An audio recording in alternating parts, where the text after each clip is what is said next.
All right, well, good morning, everyone, and welcome to Silver Creek Church. Whether you are joining us here in person or online, we are so thrilled to have you here today. My name is Raven, and I just have a few, all right, yes, I'll take it. Thank you very much. I just have a few announcements for you guys before we get started. If you need to use the restrooms, our bathrooms are located down this hall here and on the left. We have an awesome children's ministry program that my very own child attends and he loves. So we feel very confident that if your child attends, they will love it as well. This morning, we're going to hear from Pastor Matt with a very important message on hope from the book of James. But before we do that, I'd like to invite you all to stand with me. You're welcome to sing if you'd like. If you want to just listen, that's okay as well. And join us with our friends at North Point for praise and worship this morning. Let's all stand.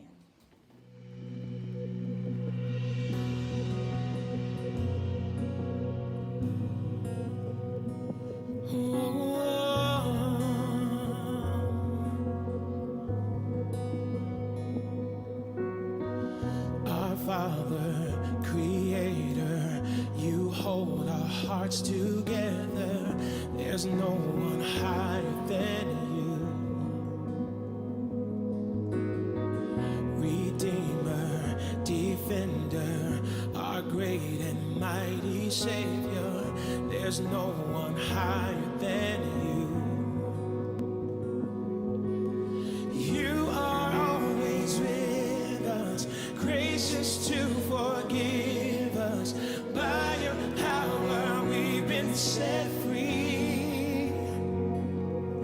And Lord, we stand amazed in your presence, astounded by your mercy and love. Our hands are lifted high in surrender. Your grace for me is always enough. There is no one higher than our God. There is no one greater than you. So let my life forever praise the glory of your name. There is no one higher than you.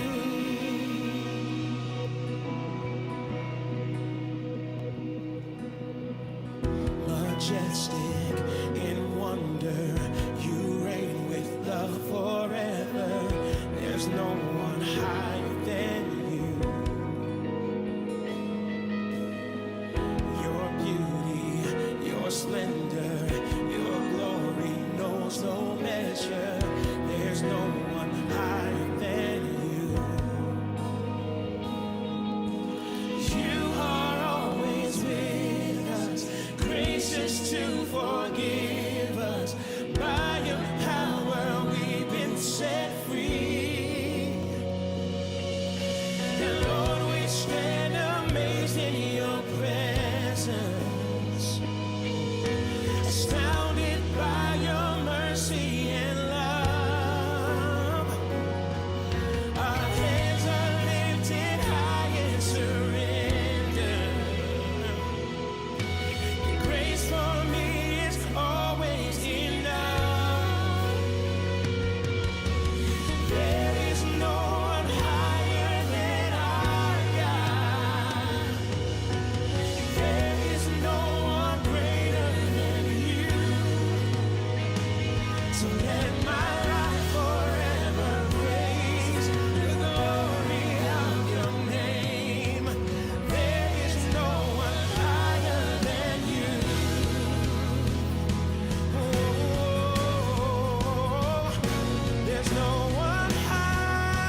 And Lord, we stand amazed in your presence, astounded by your mercy and love. Our hands are lifted high in surrender. Your grace for me is always enough.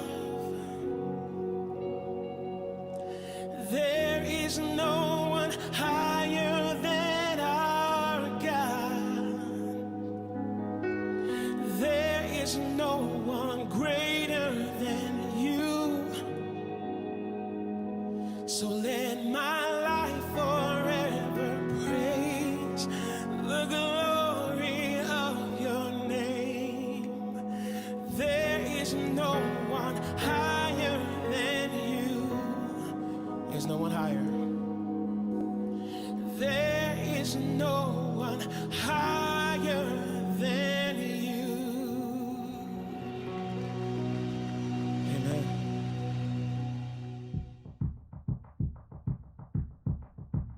I'd get the question, hey, what do you want to be when you grow up? And it was an NHL hockey player. That's all I wanted to do. I remember just the anticipation. I loved to compete. I loved the speed of it. I loved to score. Grew up in Peterborough, Ontario. Peterborough was a hockey town, so it was filled with hockey rinks, balancing that with school and church and family. You know, hockey is stats related, performance based, and that kind of, I think, carried over as a kid into just trying to be a good kid. At 6 years old, I was about to go to school, and I asked my mom if I could ask the Lord into my heart, and I still remember where, and on my knees, and prayed with my mom. At 6, it's, I don't know if you really understand everything. You definitely don't, but it's definitely a start. I left home at 17. I was drafted into the Ontario Hockey League, so I went away at 17 and left family and friends and security of, you know, kind of home church. And I was playing with 16, 17, 18, 19, 20-year-olds, and I struggled. I was trying too much to maybe fit in, and I was focusing for so long on what I can't do. I can't swear, I can't drink, can't have sex, can't do all these things. Meanwhile, inside, I'm not focusing on that relationship. It was hockey took over. At 19, I make it to the NHL. I'm making a great salary.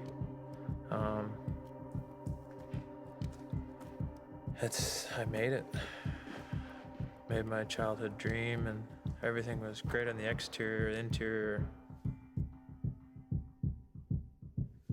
not good at all.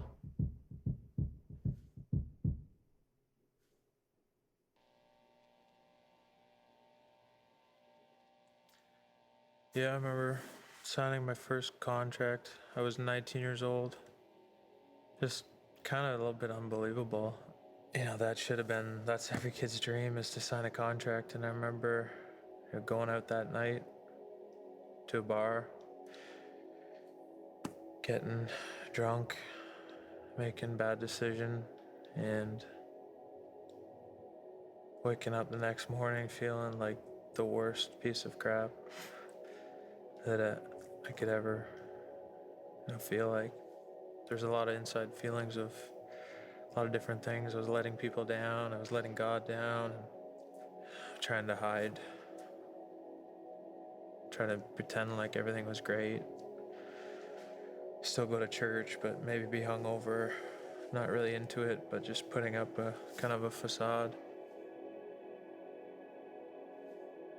When I did a Bible study with my cousin, who I was living with at the time, at the age of about 22, I get to a scripture. And it's Luke 9:23-25.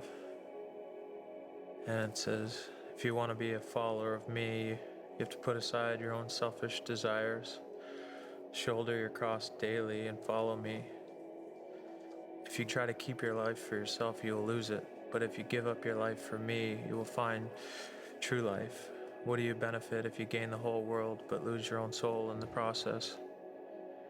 I remember that scripture just kind of hitting me, and that was for me. Because I'd reached my dreams. I had money and everything you thought was cool and just wasn't working, and I knew the answer, but I hadn't been looking for it in the right places. And through a process of just praying and getting in the Word with my cousin, my life was changed. And for the first time, I remember thinking, man, this is really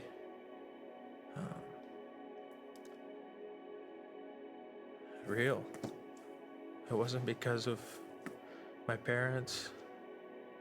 It wasn't because I was supposed to be in church, but it became real to me, and it didn't happen overnight, but slowly God changed me on the inside, and I started to not worry about the don'ts, but just focus on just pursuing Him. And slowly God started to just bring up stuff, started to confess things in my life that I wasn't proud of, and slowly God just kind of released that. It wasn't religion anymore, it was a real relationship. And it was awesome.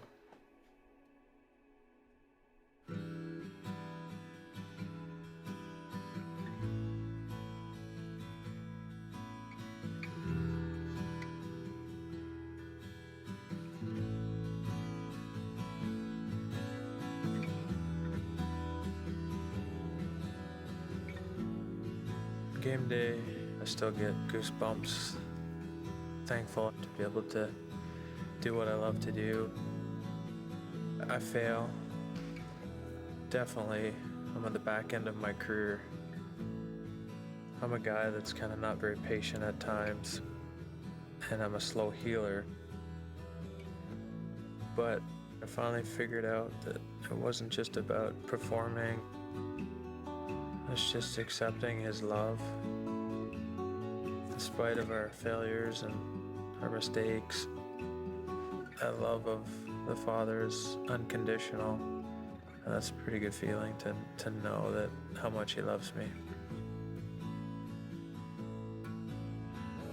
My name is Mike Fisher, and I am second.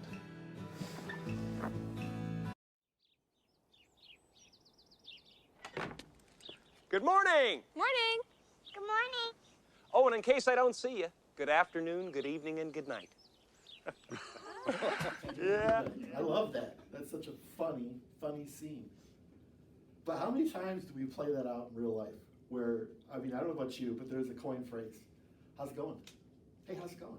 How's it going? How's it going? How's it going today? Hey, how you doing? Hi, how you doing? Right? We're so used to saying that do you ever catch yourself like actually thinking about how you actually feel, or do you just automatically say fine? Fine. Fine. I don't know about you, but fine is like a pat answer, I think, that most of us probably give. I know I do. They'll be like, how you doing? Fine.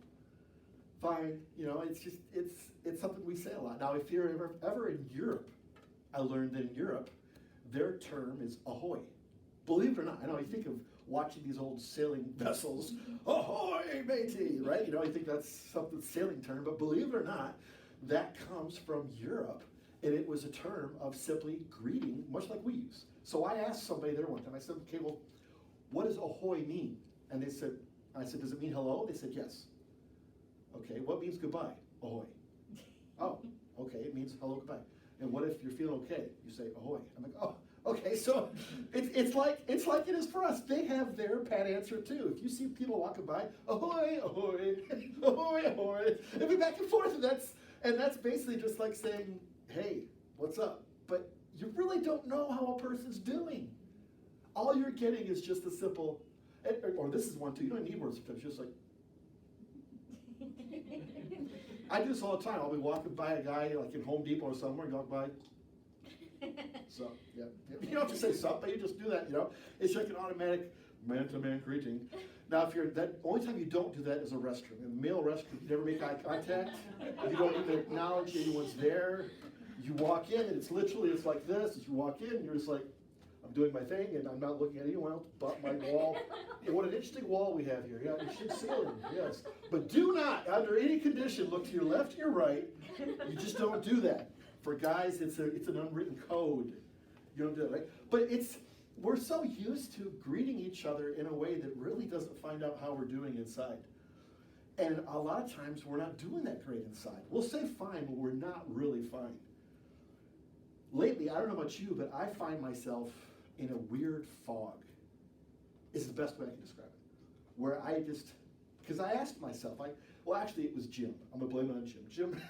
Jim came over to my house this last week, and he was working on something for a video. Actually, he put the lyrics on the bottom of the screen for these videos that we've been watching, which, thank you, Jim. Phenomenal job with that. And anyways, he was bringing it back to me, and Jim says to me, how you doing? And I think I said fine at first, automatically, but then I stopped, and I'm like, all right, how am I doing? And so I kind of shared with him a little bit, hey, you know what, here's some things I'm thinking about. But I've been in this fog, and I think a lot of it's got to do with what we've been going through as a world in the last couple of years. We've been dealing with things that we've never dealt with before in our personal liberties and freedoms, and our daily routines are no longer routines. Our work life is no longer like a typical work life. Everything has changed so much. Church is not like church anymore.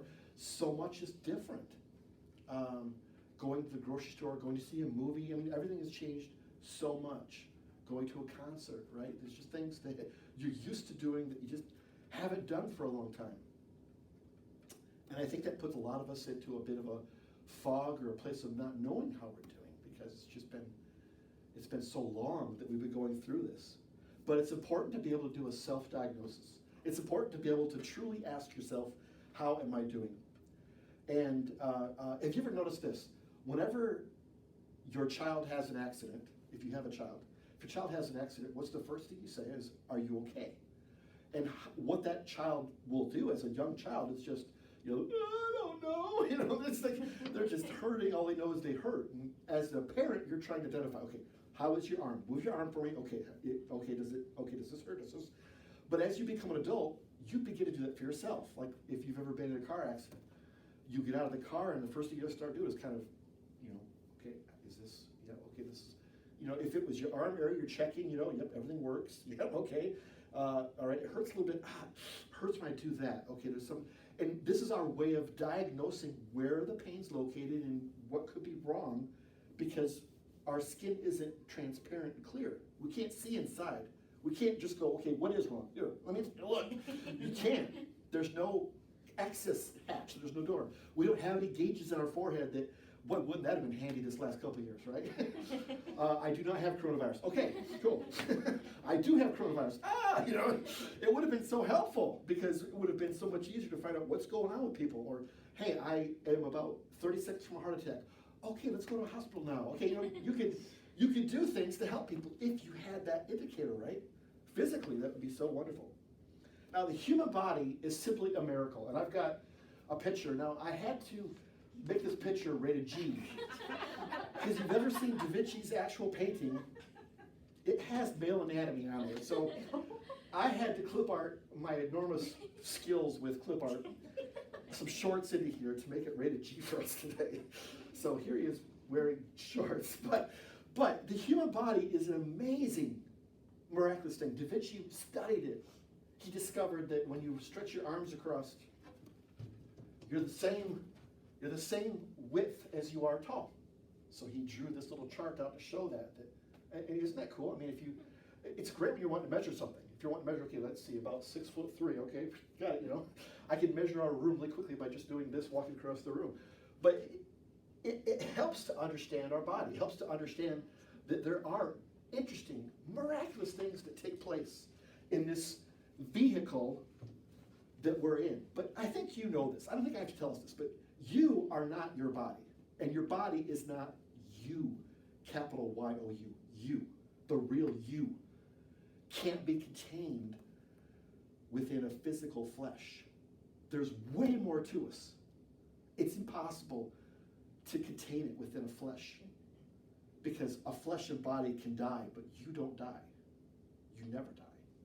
And so the body, as miraculous as it is, it's able to detect things. I mean, I can feel like when the wind blows a certain way, or how many of you ever felt this? If someone says to you words like fleas, bed bugs, lice, you immediately start going like, I mean, you start itching yourself. You're like, because you become hypersensitive. You're alert. All of your body is going, I think I feel something. I think I feel something. And you're like, whoa, our body's amazing how sensitive it can be to pick up on the littlest of wind movements, or its tiniest of bugs or ants. We can feel it, or we think we can at times, even when it's not there. But we wish we had a gauge for it, but we simply don't. But if we take that away, what I do want to talk about is like, I know a good example. A car, okay, right? I have a Ford Expedition. Love my Ford Expedition because I can haul people, I can haul things, but the important part is I can haul a lot of stuff. And that's for me and my lifestyle, for the kind of work I do, it works great for me. Because I do construction work as well as Christian preaching work. I do lots of things. And so it's wonderful, but it does have gauges and dials and things to tell you if there's something wrong with the car, or if the car's working fine. It'll usually let you know, or you'll hear something. But a few weeks ago, as I was parking it, when I would drive away, I would notice a very small puddle on the floor. Very small. Almost like, if you ever run your air conditioning, when you drive away, your air conditioning leaves like a little bit of water. At first you might think, oh my gosh, what's wrong with my car? And then you realize, oh no, it's just the air conditioning. It's just dripping water from sweating, basically. It's all good. Well, I thought it was that at first, because it was starting to get warm out. But then I began noticing, I touched it one time, and it was slightly slimy, a little bit of green color. Or not green color, excuse me, it was like an orangish color. And I'm like, okay, wait a minute. This could either be transmission, or it could be brake. It could be a number of things. I'm like, well, I better take a look. So I have a way of getting my vehicle onto a little like homemade ramps, and I look underneath with a flashlight. I'm looking, there's nothing leaking on the bottom, no bolt I can simply tighten, but it's coming from further up. I thought, oh, I should go ahead and take it into the mechanic and have it looked at, because this is beyond, I know when to stop. I could do some things, but I know there's, from learned experience, where I would end up with, why do I have parts left over? I end up in situations where it's like, no, I shouldn't work on this car, so I'm gonna let someone else do that. There are things in life I let others work on, the car is one of them. So I took it in, and after a couple of days, they got back to me, and they said, because in these days and times, your car doesn't get fixed in an hour, it takes days.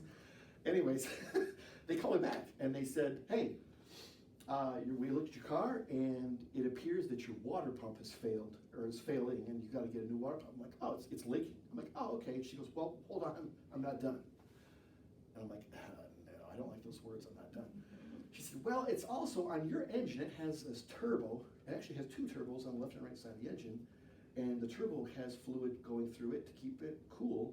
Well, make a long story short, it's got a leak, and we got to replace that. I'm like, okay, all right, so turbo. I mean, I'm thinking of, I remember watching Happy Days, the Fonz, they put a little turbo, it's like this big, what's the big deal, right? Well, no, on this car, the turbo's like this big, and it's like a hole goes over the entire side of the engine. Well, the part itself was $1,000, and I'm like, and so $3,000 later, they told me the cost was $3,000, and so I'm just like, trying to catch my breath, and this is one of the moments where I wonder, okay, am I having a heart attack? Is there a gauge I can check to see? Because that's not a small amount of money. That's a lot of money to pay for a car repair, right? I don't know how, well, for me it's a lot of money. Maybe you're like, but for me, that's a lot of money to pull out for a car repair. It's like I am digging into savings, and it's like, if I pull that much of my savings, it's gonna be like, hello. It's gonna be a cavern within this account. It's gonna be drip. So it's going to take a lot of my savings, almost all of it. So I'm like, wow. But I'm like, you know what? If it's got to be done, it's going to be done. So I, of course, with that much, I said, could I talk with the mechanic and look at it together? It'll help me, faith comes by seeing.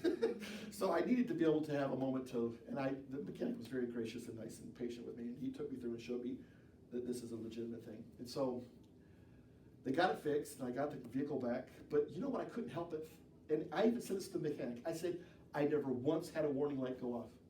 Because he said to me, if this would have continued, you would have lost both turbos. And that would have been another $1,500 on top of the bill. He said it could have ultimately gone further than that. It could have, final result would have been ruining your engine. You had a completely lost engine because the leak would have just kept deteriorating this engine. And I'm like, all this comes from, hey, look at that really small puddle on the floor of my garage. It can't be much. Just my air conditioning to, well, maybe I should check, I'll just go have a check out the other safe side. Right? So imagine my thinking that this huge, catastrophic problem was under my hood and I had no idea. No warning lights, no gauges. All the gauges indicated the temperature was just fine because it was a very small leak. And it was occurring in a place where it wouldn't cause alarm throughout the whole engine, but yet it was happening. So this got me thinking. It's like, wow, isn't this like life? Isn't this like how we are spiritually? It's the little things that come in over time. And so as I did some research, I come up with the fact that we actually do have spiritual gauges that we can check to see how we're doing spiritually. Because it's one thing to walk up to somebody and say, how you doing? You say fine, whatever. And maybe if you have a good confidential relationship with a person, you trust that person, you might talk a little bit more, and maybe you'll come upon some findings if you talk more. But oftentimes, we need to take a self-checkup. Most of the time, we need to stop and ask ourselves, how am I doing? And here's 3 gauges that we can use. The first one is our emotions. Your emotions, whether you're happy, whether you're sad, those tell a lot about how you're doing spiritually. The second one is thoughts. What you're thinking about, the things that you find coming up on your mind, plays a big part. And actions. Those 3 gauges can help you get a good idea of where you are spiritually at the time, of how you're doing. So let's break it down. First of all, emotionally speaking, our emotions. We feel feelings of sadness. We feel feelings of happiness. We feel tired sometimes. Or, as I said a little while ago, there's like this confusing fog. I can't put my finger on something, but emotionally, I just feel, You just feel that, there's no way to really tell exact, but you're just like, I'm not happy. I'm not like angry. I'm not like really sad, but I'm a little sad, a little down. But how do you do this? So let's go to the second gauge. What am I thinking about? What are my thoughts? What am I thinking about lately? What do I wake up thinking about? What am I lying in bed at night that I can't get to sleep thinking about? What's on my mind? When a friend is talking to you, pouring out the heart, and you catch yourself going, oh, what, huh? Sorry, and your friend was like, I just poured out my heart to you, and you missed all that? Yeah, sorry, you're not really paying attention like you should have. Or you're at work, and you're staring at your screen, and you realize that like 10 minutes have gone by, and you're like, oh my gosh, what's on your mind during that moment? What is it that's consuming your thoughts in that moment? That's another way to take stock in yourself and ask yourself what's going on. The third one is your actions. Now, the actions are the most obvious. The actions are the ones that people around you will point out first. They'll look at you and say stuff like, Dad, you okay? Because you're acting a little, all I asked was where the popcorn was, and you took my head off, So, sorry. Or, Mom, is everything all right? You haven't come out of your room all day. Are you still in there, Mom? Your actions tell a lot about how you're doing. If you find yourself eating Fritos and candy bars all the time, or to have someone else I was talking to today, if you're eating popcorn all the time, you might want to ask yourself, is things okay? Because is there other things? Now, if you're pregnant, there is excuses for pregnancies. I talked to someone today who that was something they ate all the time while they were pregnant. It was popcorn. That's okay. I eat popcorn too. But the point is, what you eat can tell you. Ken, for me, I am a stress eater. Ask my wife, she'll tell you. My Stouffer's macaroni and cheese, the small ones that you can heat up really quick, that's my go-to. Frozen pizzas, pop them in late at night, yes, that's me. But that's the thing. What are you thinking about? What are you doing? And how are you feeling? Those 3 gauges can tell you a lot about it. You can almost call it your ETA if you want to. Look at you. Yes, yes. Not what is your ETA, how is your ETA? You got to change it up on there, you know. But, you know, I have to check these gauges. Is it just as simple as saying, you know what, yeah, I think something is wrong, and it's just take 2 pills, pray, and don't forget pray, and call me in the morning, you know? It's like, well, no, I think that's a little too simple. It's a little too contrite. I think there's more to what do we do when we find that we've taken a checkup, and we find, okay, something is wrong, and okay, I think I got an idea what it is, but what do I do with this now? What do I do next? And the place I want to look for our answer, the place where we can find hope is James. James. Now, there's a few James that are mentioned throughout the Bible. The James we're talking about today is the James that was the older brother of Jesus. He was the firstborn. He was the eldest. Well, excuse me, not firstborn. Jesus. He was the just under Jesus. He was the older of the rest of the brothers, is how we should say this. Not to confuse. But this is a guy who was Jesus' brother, grew up in the house, you know, saw everything that happened behind closed doors when no one else was around, right? When you know, it was time to go to bed, you know, it was time to take a bath or whatever, it was like, okay, will he, won't he? Does he put up a fight? Was he disrespectful? Everything James would have seen Jesus do growing up together. And I've heard people say before, you're like, wow, you know, James, the brother of Jesus. At first, when Jesus first started his ministry, James was not a follower. James was just like, okay, whatever. You don't even hear about him.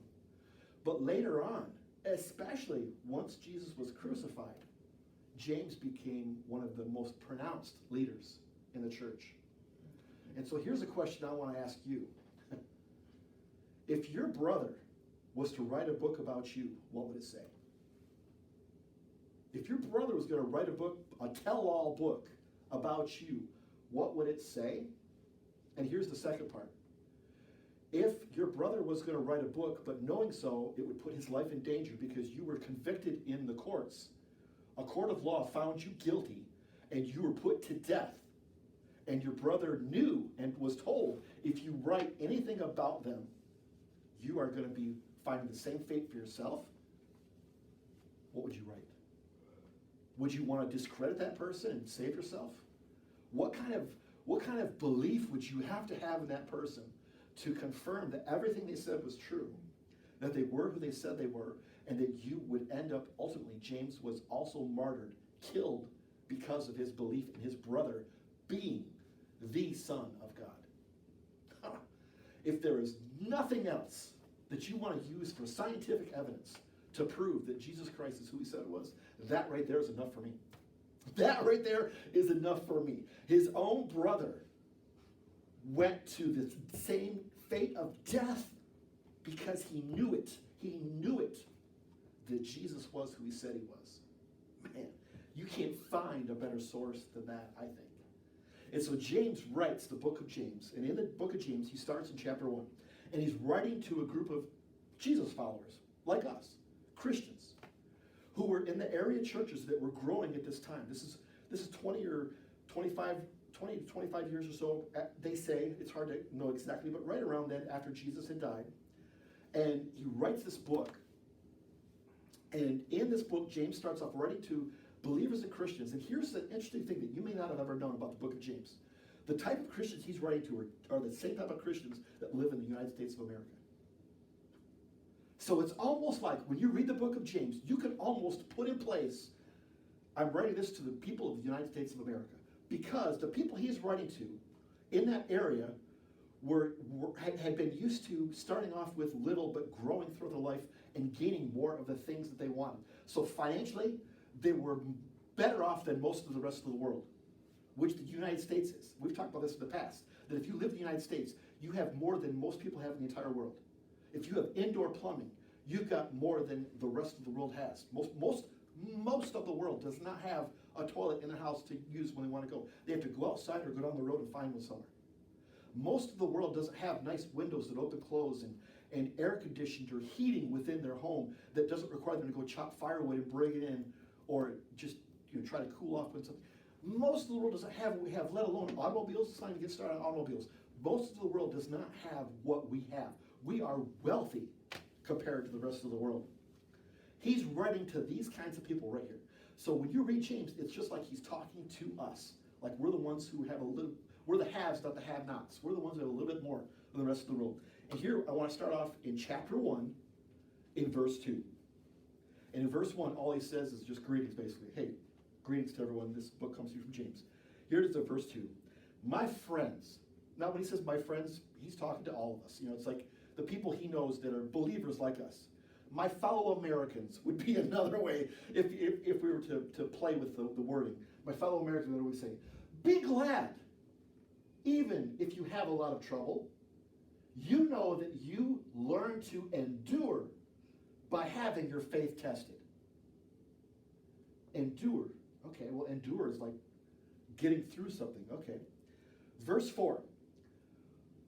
But you must learn to endure, there's that word endure again, everything, so that you will be completely mature and not lacking in anything. Now, I don't know about you, but I would like something other than endure. Is there another option for endure? Could I fast forward? Could I skip over? Could I bypass, take a detour around these issues? Because I really don't like going through them. I don't like enduring pains and hardships and difficulties. If there's another option, I'll take it. But James is saying here to be happy about the fact that something good is produced by enduring things. And so, all right, let's read on because I'm with you, James. Just keep going, all right? So here's what he says next.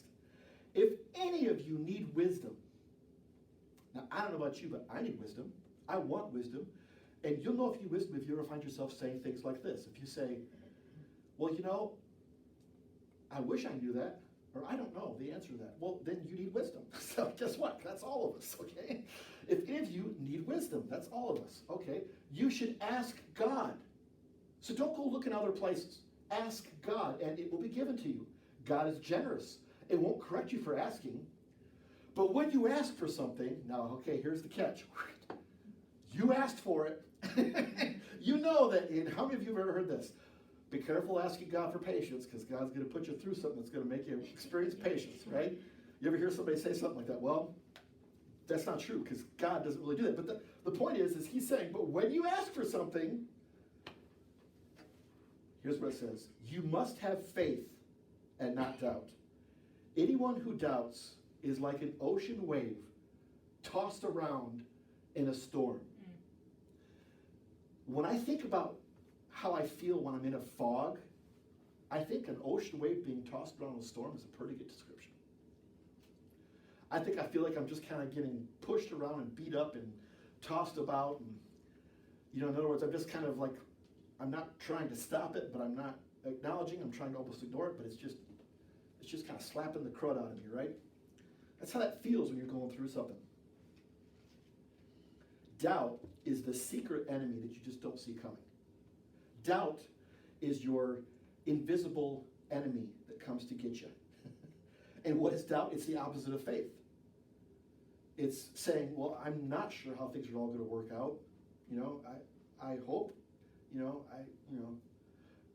faith is trusting God. Faith is saying, hey, I don't know how it's going to work out, but I know that God is my God, and whatever happens, I'm good, because I trust him. I trust him. Like a kid whose parent says to them, now sit still, the doctor's going to bring a needle, he's going to stick in your arm, you're going to want to hit him, you're going to want to run away, but sit still. Your parent says, sit. As a kid, you're like, keep that thing away from me. I don't want that. Forget. As a child, they don't, but as parents, they trust me. Trust me. Trust me. This is God saying, I know that you're not wanting this to happen. Endure. Trust me. Just trust me. James isn't finished. He continues with verse 7. If you are that kind of person who says, I will trust him, okay, I'm adding that, you can't make up your mind. No, I'm sorry. If you're that kind of person that gets tossed around by the wave in the ocean, you can't make up your mind. You just can't seem to settle on anything. It's like, you almost tell people, look, don't ask me any big questions right now. Kids, leave me alone. I can't, Mom, Daddy can't think right now, okay? You're like, not now. You'll tell people, not now. You're like, they want to get together? Not tonight. If you're feeling like you're in one of those moments where you're just like, I don't want to make any big decisions right now. I don't want anybody asking me big questions because I'm not in a good state of mind to answer those kind of things. you're in this state, right? You surely can't be trusted. So don't expect the Lord to give you anything at all. That's hard to hear, but it keeps going. Any of God's people who are poor should be glad that he thinks so highly of them. Is that opposite of what you think or what, right? You're poor?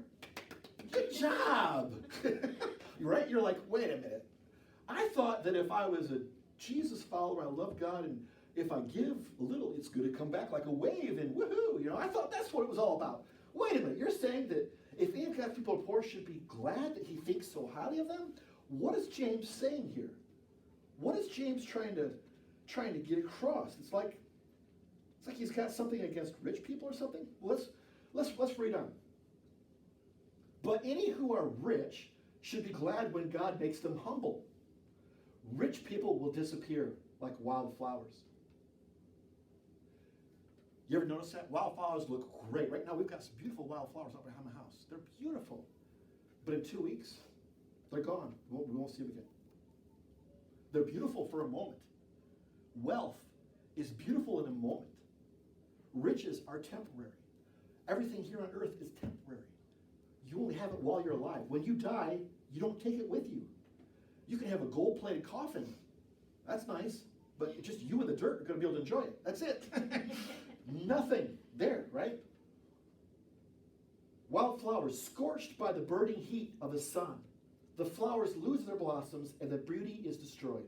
That is how the rich will disappear as they go about their business. You see, it's like James knows us and knows that we look up to rich people. We do. If you're a rich person, millionaire, and you've made a successful business, they might just make you president. I mean, based on the fact that this guy is rich, he must be doing something right. How many people look at people like Bill Gates? Look at people who are wealthy, and I can name off all the different wealthy people that we think of today. But isn't there an automatic respect that comes with a person who's wealthy? If they walked into the room, wouldn't you find yourself kind of sitting up a little straighter, or maybe trying to get a seat a little closer to try to listen in and try and learn a little something from this person? Or, hey, maybe they'll toss a little my way. Who knows? I'll take it. Right? But don't you automatically give a little more respect? It's like James knows this, and he's trying to say, you guys, they're going to disappear. Their wealth, come on, it's not all it's cracked up to be. That doesn't make them happy. Look at the NHL player we saw just earlier in the I Am Second video. What did he say? He had attained everything he'd ever wanted, but you could tell he was empty inside. He had discovered that, man, I was going to get all these riches. I was going to be a happy guy, but inside, there was a hole, and it wasn't filling it. It's like James is seeing this. He sees it, and he's like, don't ask for wealth. Don't ask for riches. Be happy. God makes you humble. He's not finished, though.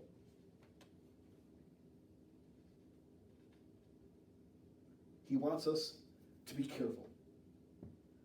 He wants us to avoid the idea of, I got this. Because if you make your own wealth through your own means, you start to get a little pride, start to think, well, I got this, hey, it's a $3,000 hit on my car. I got a savings account. I got this. Don't need to necessarily go to prayer about God, about, hey, what am I going to do, Lord? It's like, that's in the savings account. I'm covered. The more you have, the less things like that would bother me. If my savings account had $50,000, if it had $50,000, what's 3 out of 50? Fix it and, hey, do an oil change and rotate the tires while you're at it. Hey, whatever. Add more to it. Who cares? Whatever. Yeah, fix it all. Replace the glass too. It was looking kind of scratchy. Whatever. You don't, because you have so much. You're not worried about as much you think. But James is warning us about this facade that we all start to. What we don't see happening, we're starting to rely on something instead of someone to give us our peace and happiness and joy. And that could explain some of the crudiness, the tossing about, the not understanding what's going on inside of us. Rich people will disappear like wildflowers. Verse 12, he continues. God will bless you. Now here's the good part. This is the part we're waiting for. This is the good news. God will bless you when your faith is being tested. He will reward you with a glorious life just as he rewards everyone who loves him. This is what we hear so much in churches. It's awesome. God will bless you when your faith is being tested. He will reward you with a glorious life, just as he rewards everyone who loves him. But there's some fine print hiding up here. So Jim, let's blow that fine print up and see what it says there. Oh, we missed that little part. If you don't give up. Oh, God will bless you if you don't give up when your faith is being tested. He will reward you with a glorious life, just as he rewards everyone who loves him. Oh, okay. So a glorious life is to come. It's not here and now, it's to come. Conflict arises when I'm trying to make the glorious life happen now. Like rich people try to make it happen now. But rich people will be the first ones to tell you, it ain't happier. It ain't greener on my side of the fence. There's still something missing. Verse 13. Warning. Don't blame God when you're tempted. Don't blame God when you're tempted. God cannot be tempted by evil, and he doesn't use evil to tempt others. You ever hear somebody say, bless your heart, God will never give you more than you can handle. You just hang in there, sweetheart. You ever hear that? He'll never give you more than you can handle. I've heard that my whole life too. It's like, oh, okay, because that assumes that God's got this. He's the one testing you. So since God's testing you, he won't do too much. He's got his hand on the lever. He'll only do so much. But that's assuming that God's doing it. But James is clearly telling us God can't do it. He can't be tempted by it. He doesn't use evil to tempt you, so it's not God who's doing it. It's coming from somewhere else. It's coming from somewhere else. It's coming from within ourselves. James is showing us it comes from within ourselves. You know what I've come up with a definition for what sin is based on the book of James, the book of Acts, and I think I'm proud of myself. I think it's the best definition for sin ever. If you want to write it down or take a picture of it, look to it, here's what it is. Sin comes from my desire for things God has not given me yet. Sin comes from my desire for things God has not given me yet. Yet. Because we want it now. I don't want to wait 2 weeks, Amazon. I want it Prime. I want it tomorrow. I want it now. Right? I want it as soon as I can. Don't tell me it's going to take a long time. I'll keep swiping until I find somebody who can give it to me tomorrow. I want it now. And in this times right now where everybody's saying to you, oh, you want something? Oh, you're on a waiting list. Waiting lists are everywhere around us. Sorry, it's going to, you want to go to the doctor? Oh, in 2 weeks we can get you in. We don't like waiting. We want it now. Instant gratification. I want to feel good now. I want my soda pop when I want my soda pop. I want it cold. I want ice when I want ice. And that's all there is to it. I want it now. Right? I mean, come on. We're laughing, but it's true. We really are. We're all in this place where we want what we want now. And that is in a capsule the inner struggle within all of us. It really is. James breaks it down beautifully for us and shows us it's within us all along. It's this inside desire telling us, think about it, Adam and Eve in the Garden of Eden. They wanted what they could have had later, but they wanted it now. They wanted it right now. And God was trying to tell them, hey guys, everything, but not right here. Not yet. Not yet. I mean, would he have created and put it there if it was for never, never? It was not yet. They weren't ready for it yet. The sin came in when they said, we want it now. God turned his back. Hey, look at that over there, Lord. I don't know. Is it possible to... I don't know. That's part. The part still. It's a mystery to me that God somehow went, okay. I don't know. I don't know. But it tells us that God wasn't paying attention for that moment or something, or maybe God purposely knew that something was coming. So, like we do with kids oftentimes, it's like, okay, 1, 2, whatever. But that was that moment where they said, we want it now, and they took what they wanted. It started back then. Don't blame God when you are tempted. God cannot be tempted by evil, and he doesn't use evil to tempt others. We are tempted by our own desires that drag us off and trap us. It's right there. Our own desires drag us off and trap us. our desires make us sin, and when sin is finished with us, it leaves us dead. James is connecting that with the rich and with the poor. It was just a quick analogy that he could use to help us to understand that the rich tend to have it, and the poor tend to not have it, and the ones who not have it yet want it now, and even the ones who have it all want more now. It never goes away no matter how much you have. There's always more to get. There's always more to attain, because we have this flesh desire that wants it within all of us.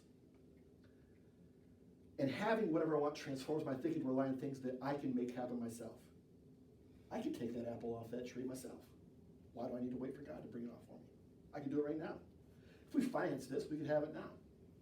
What's the worst thing that could happen by adding a few $100s to a monthly budget, not knowing what could happen tomorrow? I know it sounds crazy now, but we all do it. We all do it. Like, oh, I could afford that. I can make it happen. It'll be a little tight, but we can make it happen, not knowing what's coming. Sin, worry, and doubt cause stress to your body. It's been proven. You can put an EKG on, and you can see stress on a person. Physically, you can see it. Though one of the first things doctors will ask you if you start telling symptoms, are you under stress at work? Are you under stress at home? What's going on in your home life? They begin asking those questions because they know the answer is not going to be found in your physical body. And there's no gauges, like we said. So they start asking you questions to try and deduce, what are your thoughts? What are your feelings, your emotions? And what are your actions? Your doctor goes down the ETA list, and he asks you those things because your doctor knows those are the things that we're going to discover the answer within.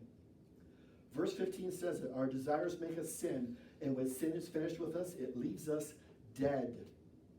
When a person gets to the lowest point, the feeling of hopelessness, what do they turn to? When they feel like, I can't get what I want right now, I don't think I'll ever get what I want right now, you start to feel hopeless. You start feeling like, what's the point of living? And the suicide rates are climbing this last decade, this last year. People are crying out. They're crying out. The silent cry, as they say, that no one hears actually. And too many times, people take their own life because they've reached this lowest point. I did some research to find out suicide rates based by countries. And if you were to think about the United States compared to other countries throughout the world, what do you think the suicide rate would compare like? I was a little bit surprised to find out that the suicide rate per person in America is double the rest of the world. Double countries in the rest of the world. And the countries with the highest rates, no surprise, are the countries that have the most. There's a connection that James seems to point out from us 2,000 years ago with endless truth that doesn't age, because it's truth. So are you ready for some good news? That's it. Goodbye. Have a nice day. No, we're not going to end it here. Are you ready for some good news? There is some good news. James finishes by saying this in verse 16. Don't be fooled, my dear friends. Every good and perfect gift comes down from the Father who created all the lights in the heavens, all the stars, the universe. I don't know about you, but when it's a beautiful starry night and it's just one of those crystal clear nights, I love to just stare in the heavens. And the awesomeness, the wonder of who God is, that God created this. The earth is his footstool. God is so big, he's so amazing. He created everything around us. It's hard for us to comprehend how big he is. This is that creator. He was always the same and never makes dark shadows by changing. Another way to say this is to say that shadows often can confuse you because they shift. You ever wake up in the night and look and think you saw something before because maybe another light caused a shadow to shift? Or if a car goes by your house and you're sitting there and you see the shadow goes like this across the room, you're like, what was that? I don't know, maybe it's just me. But yeah, we see that shadows can shift sometimes because of things that we can't see in our peripheral. And this is what James is trying to say, is that that's not who God is. God's not something that, okay, don't look over here, that's not God. God's never changed. Don't be fooled, my dear friends. Every good and perfect gift comes down from the Father. In other words, everything you have is because he gave it to you. Everything you enjoy is because he gave it to you. So be patient. He didn't say that, but that's what I'm saying. The gift, the good things, the good desires that we should have, the generosity that we show, the sacrifice that we give. Have you noticed how good it feels when you cook for someone else and they enjoy what you just cooked? To see the satisfaction gives you satisfaction, which doesn't make sense because it's not for you. You're not tasting it and enjoying it in the moment, but you're getting enjoyment out of watching someone else enjoy it. The feeling that you have when you're a coach, when you're coaching a team, and you watch a player break his previous record. There's a feeling of excitement, satisfaction that someone else is doing better because you had a part in helping them. Or when you've done something to help someone take their step of faith. When you sit down and pray to someone and they say, I don't know what to do, and they repeat these words after me, and you lead them to Christ, there's an excitement, there's a joy that fills you up that you just can't explain that comes from it. That's where the good stuff comes from. Don't get distracted by the things that we want in this world. That doesn't bring the true peace and joy, that doesn't go away and doesn't change. That only comes from the Creator who gives us all good things. The one and only God. Verse 18, the best part. He wanted us to be his own special people, and so he sent the true message to give us new birth. To be his own special people. We are created in his image. We are his own special people. So he sent the true message, and that's code word for Jesus Christ. The truth. He sent the true message, Jesus Christ, to give us new birth. In other words, we can be born again. We can be experiencing a brand new life, a brand new birth. And you might say, well, wait a minute, I've already asked Jesus into my heart. Even though you've asked Jesus Christ into your heart, there's still a point where you sometimes need to refocus, recalibrate, redirect, rededicate, some call it, your heart, your life, back on God again. You read these 3 gauges, you realize something's a little off, you just recalibrate. This isn't a moment of shame. James isn't saying, shame on you that you had to do that. You should all be perfect and always happy and never have problems. No, James is pointing this out because we're all going to have to do it all the time. Maybe every week, maybe every day. It's going to get better as you keep doing it, though I can tell you that. The frequency become less often, but don't think that because we're sitting in this room or because we're watching online and we've asked Jesus Christ into our heart, and we're a true believer, that means that this isn't for us, it's for other people who they're still growing in their faith yet. I'm okay. No, it's not. It's for all of us. None of us have arrived. None of us are there. We're all growing. We all need to do this. We all need to look at the spiritual gauges. How am I doing? What are my actions? What are my thoughts? How am I feeling? Okay, I got to recalibrate. Jesus, man, you bring everything that's good. These other things, you know what? I'm not patient. I realize I'm wanting too many things right now that I shouldn't want right now. Let me put that aside and put you first. Let me recalibrate. I am second. You are first, Lord. A new birth takes place in that moment. A transformation takes place in that moment. A new birth. When you surrender your life to the very creator of the universe. The miracle occurs like a newborn baby. But remember, a baby's not grown up yet. Baby still has to learn to take its first steps. And it hurts to fall. Nobody, like, you ever watch, you're like, come on, you can do it. You're trying to, it's okay, trust me, you can do this. And the kid's like, okay, I'll get there, but let me just go around the long way. And they'll just kind of follow. Remember when kids learn to walk? You're like, no, come on, just trust me. Just put your feet up. You'll do it. And the kid's like, It takes a lot of trust because that kid knows when I fall, it hurts. I could break an arm. I could hurt my butt. I could hurt myself in so many ways. But the child, once they decide, okay, suddenly the desire to want to obey you, the desire to trust you overwhelms all of their other desires to want to avoid pain, and they go for it, and they make it. And that moment, you're excited, they're excited, everyone's excited because they're growing.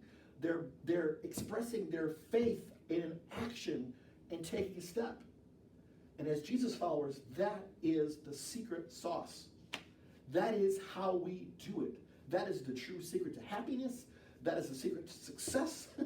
That is the secret to avoiding depression. Right there.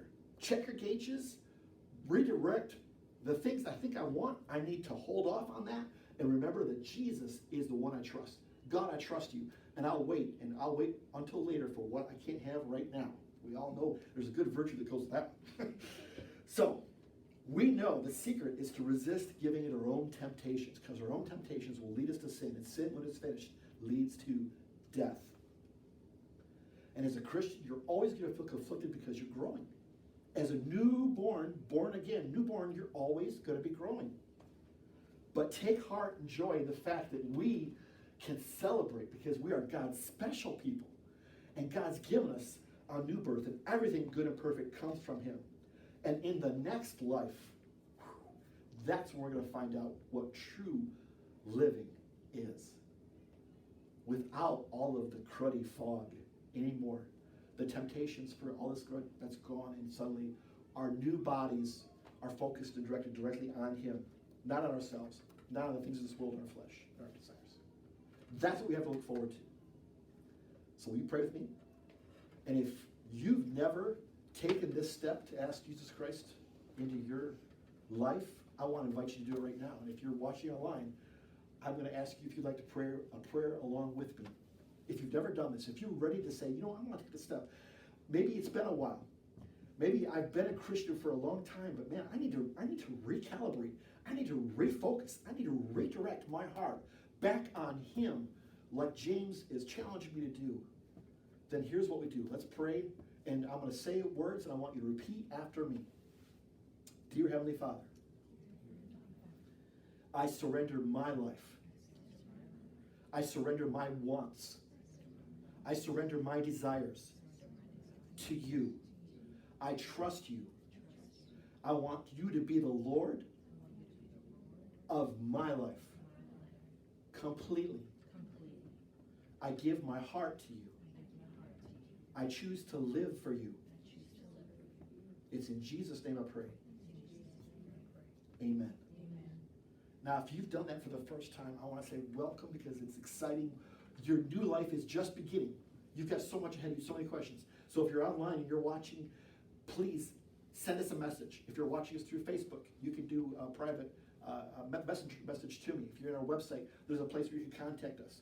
I want you to reach out, let us know who you are, so we can give you more tools and just have a simple conversation and talk to you about your next steps of what to do next, because it's only just begun and there's better days ahead for you. It's going to be exciting.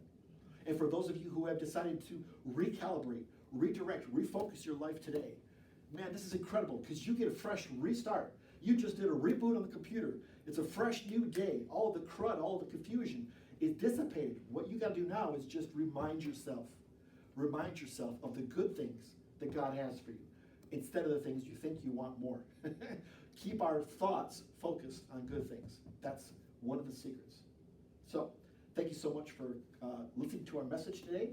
I'd like to close us out with one last song to sing together. So if you'll stand with me, if you're together in the room, and hey, if you're online, if you want to stand, you can too, or you can just sit, it's up to you.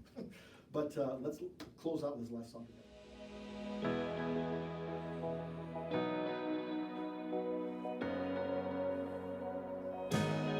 God of Abraham, you're the God of covenant and of faithful promises.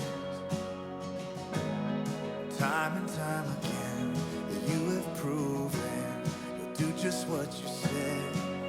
Though the storms may come and the winds may blow, I'll remain steadfast and let my heart learn when you speak a word, it will come to pass. Great is your faithfulness to me. Great is your faithfulness.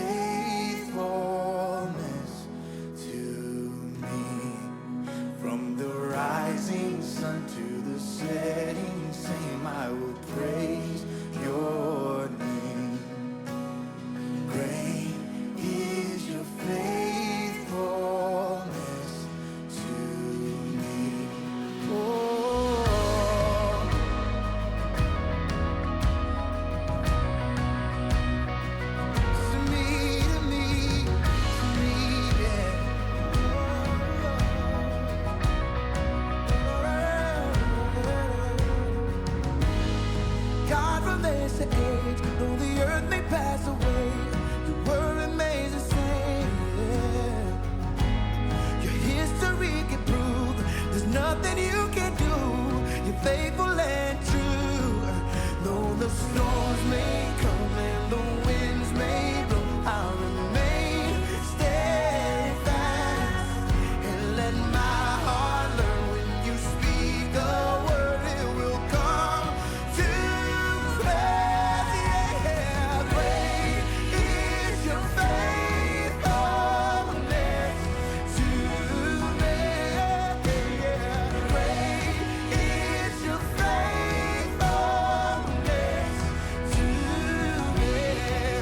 From the rising sun to the setting same, I will praise your name. Yeah. Great is your faithfulness to me.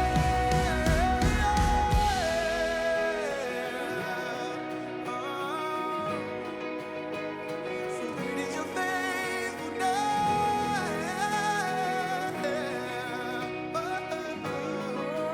We can trust you, so I put my faith in Jesus, my anchor to the ground, my home and firm foundation. He'll never let me down. I put my faith in Jesus, my anchor to the ground, my home and firm foundation. He'll never let me down. I put my faith in Jesus, my anchor to the ground, my hope and firm foundation. He'll never let me down. I put my faith in Jesus, my anchor to the ground, my hope and firm foundation. He'll never let me down. Great is your faithfulness to me. Great is your faithfulness from the rising sun to the setting same. I will praise you. From the rising sun to the setting same. I will praise you. From the rising sun to the setting same. I will praise your name. Great is your faithfulness to me. Is your faithfulness to me. Great is your faithfulness